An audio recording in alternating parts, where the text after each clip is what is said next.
السلام علیکم ورحمۃ اللہ وبرکاتہ. زم تاسو حسن شاهد یو ځل بیا ټیکنیکل حسن یوټیوب چینل تاسو په خدمت کې حاضر یم.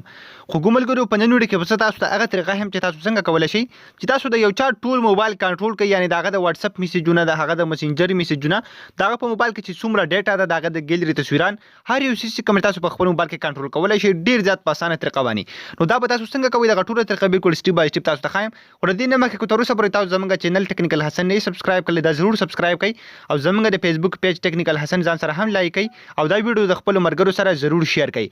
د دې لپاره به سمپل تاسو یو اپلیکیشن ډاونلوډ کوئ. د دې اپلیکیشن لینک په یوټیوب کې تاسو ته په ډسکرپشن کې میلاو شي او کوم ملګری چې فیسبوک کې زموږ ویډیو ګوري نو تاسو چې کوم ویډیو ګوري د دې ویډیو سمپل لا کمنټ اوپن کړئ، زموږ د پیج د طرفه تاسو ته یو لینک پیسټ شوی دی، سمپل هم په هغه لینک باندې به کلیک واخلئ، اپلیکیشن لینک ورته مالي کړئ، نو بیا به تاسو دا اپلیکیشن ډاونلوډ کړئ.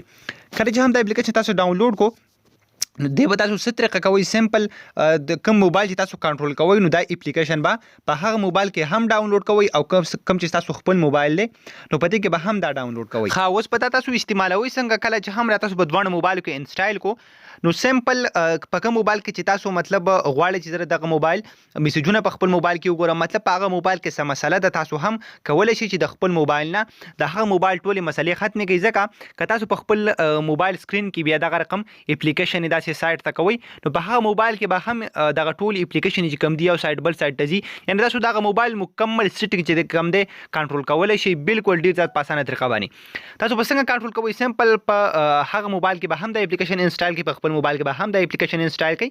که هغه موبایل تاسو ملګری سوي د هر چا سوي تاسو نه لري وي نو تاسو به دغه لپاره څه کوئ، سمپل تاسو به هغه ته وایي چې ماته دغه کوډ وایا، یا که توانه موبایل تاسو سره نږدې نو تاسو په خپل دغه نه دا کوډ ډایل کړئ. نو کوم موبایل چې تاسو کنټرول کول غواړئ سمپل هغه موبایل کې چې کله تاسو د اپلیکیشن انسټال کو نو سمپل دا به اوپن کړئ، دلته په شیر باندې کلیک واخلئ. کله چې هم په هغه موبایل کې تاسو په دغه شیر باندې کلیک کوئ، کوم موبایل چې تاسو په خپل موبایل کې کنټرول کول غواړئ نو داسې به سټیپ بای سټیپ تاسو دغه کوډونه شو شي تاسو ښکاري. په فرست سټیپ کې زموږ سره دا کوډ دی، بیا په سیکنډ سټیپ کې دا دی، ور سره په تھرډ کې زموږ سره دا کوډ دی. نو تاسو به څه وکئ، تاسو به د هغه موبایل نه مطلب دغه ټول کوډونه چې کوم دی بیا په خپل موبایل کې انټر کوئ. په کوم ځای کې به انټر کوئ دغه طریقه ته عام خایم، مطلب هغه موبایل تاسو نه لري دی، تاسو ملګری سره دی، تاسو غواړئ چې هغه کنټرول کړئ نو بیا به تاسو دې ځکه یو سکرین شاټ اخلئ او هغه ته به وایي چې دا مونږ ته راسینډ کا. نو بیا به تاسو څه کوئ، دا به تاسو په کوم ځای کې انټر کوئ، سمپل طریقه راته خایم چې کله هم تاسو ته مطلب دغه کوډ هغه راسینډ کو یا تاسو سره دوه موبایل نږدې دي نو تاسو به ډیر زیات په اسانه طریقه باندې کولای شئ چې دغه کوډ دلته په خپل موبایل کې انټر کړئ نو د هغه موبایل سکرین به دلته کنټرول شي. تاسو به دې سره څه کوئ، سمپل بیا په خپل موبایل راواخلئ، دلته بلاندې په ایکسس باندې کلیک واخلئ.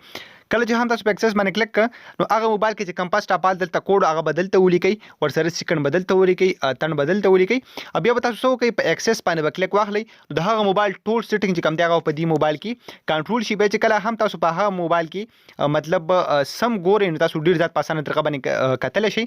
مطلب که تاسو په دې موبایل کې فولډر دغه رقم بوزئ نو په هغه کې به هم دا فولډر دغه شان اخوازي راځي، ډیر ځات په اسانه طریقه باندې تاسو کولی شئ چې په دغه طریقه باندې د هغه موبایل سکرین چې کوم دی هغه تاسو کنټرول کړئ. نو خو ګومرګرو امید لرم چې تاسو په دغه ویډیو باندې بالکل سټیپ بای سټیپ پوه شوئ یاست. که تاسو دا رقم ویډیوګانې خوښوي د هغې لپاره زموږ چینل ځان سره ضرور سبسکرایب کړئ، پیج هم لایک کړئ. موږ به خپلو دعاګانو کې یاد ساتئ. د الله په امان.